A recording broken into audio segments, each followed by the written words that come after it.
So about 6 months ago, I purchased this 2024 Nissan Versa S, a manual transmission, and I wanted to share some things I've learned along the way or things you may need to know before driving stick. Perhaps you've just got a car that's a standard or you want to get one and you have a few questions.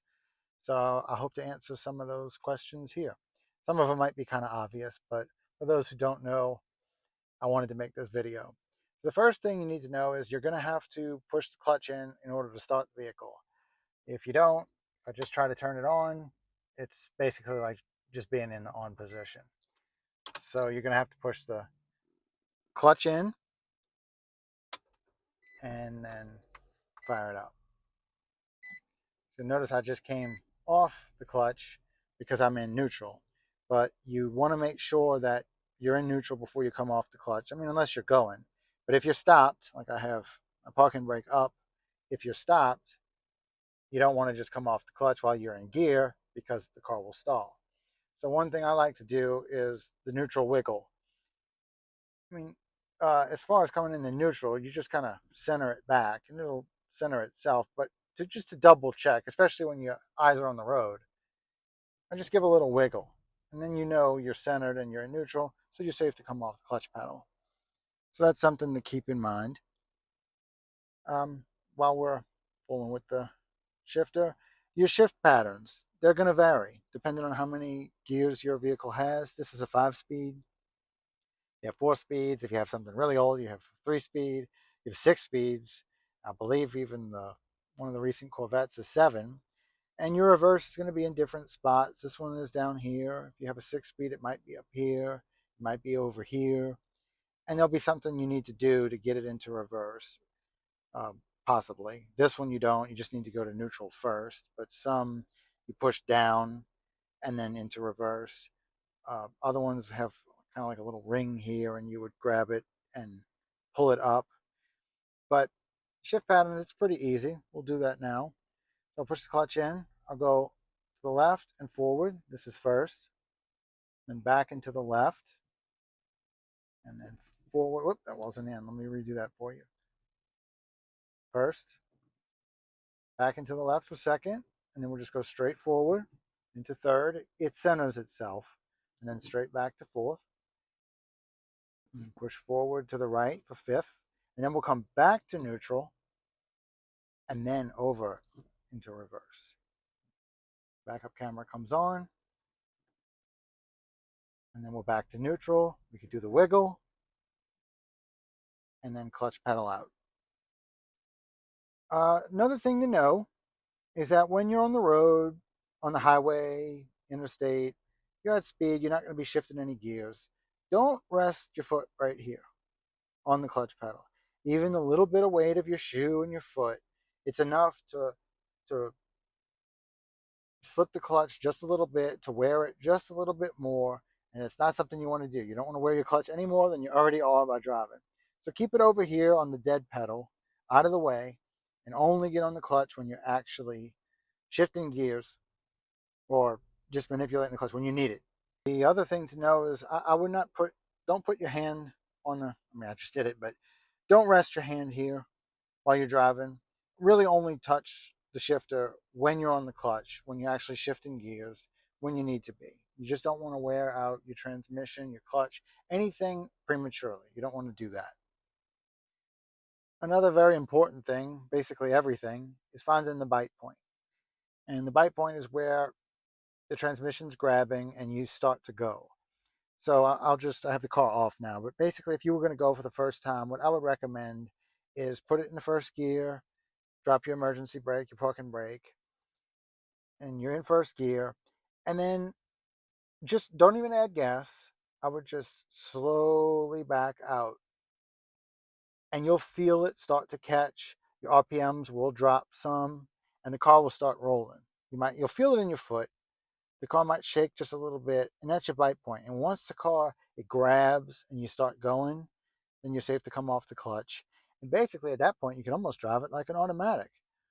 But uh, after that, you're going to want to add gas. And I would recommend adding gas once you get that bite point.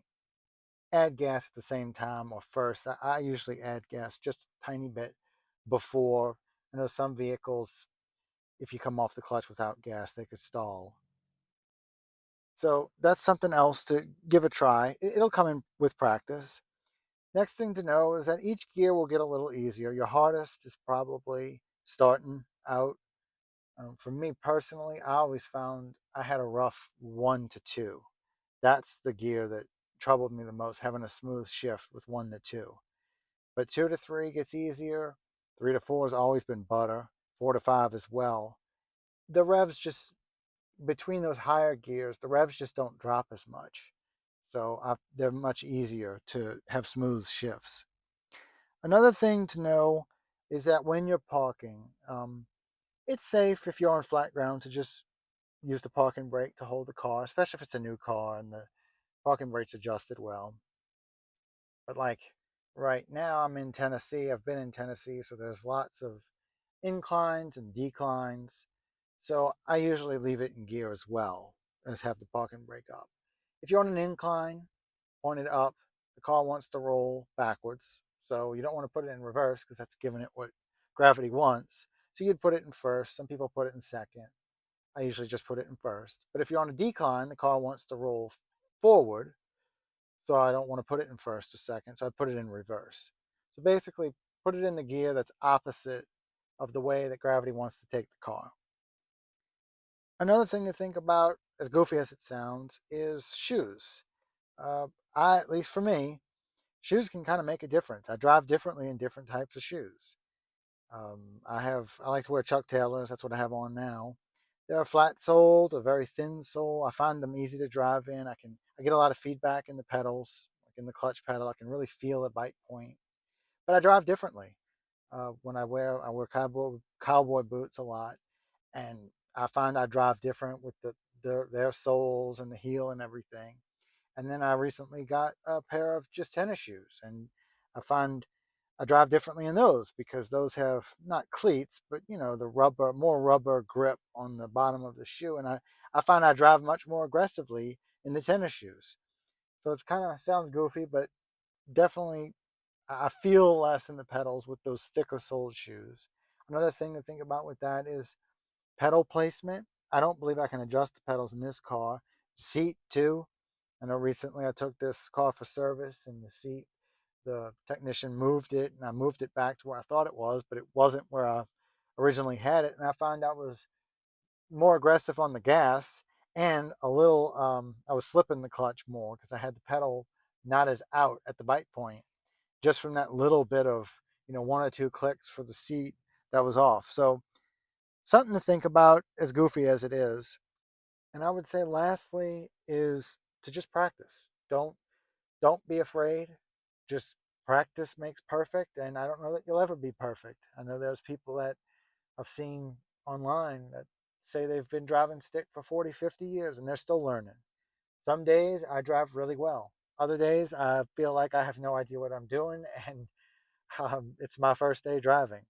I know when I started out, I had a lot of fear about inclines. I'm from a flat area that has no inclines. And so I was really fearful about, especially coming out to Tennessee or any place that had a lot of hills or um, anything I could roll back. The thing with the modern vehicles is most of them come with some kind of hill assist. So, like this one, it'll hold you for 3 seconds. And my advice is to basically just drive like normal. Um, it holds you for 3 seconds and just go ahead and start like normal. It's no big deal. Uh, Remember, even if you have an older car, you always have this option right here. If you start rolling back, you can always pull that. Um, for a really big incline, if you don't have hill assist, you can just pull the brake right there and then uh, just start as normal. And then as you start to go, or the car wants to go, slowly drop the e-brake and then you'll go and you won't roll back. But don't let it, it's just something you can practice. You can practice on hills, you can practice on driveways, any kind of parking garage, ramp, anything to get better at that. But don't let it hold you back.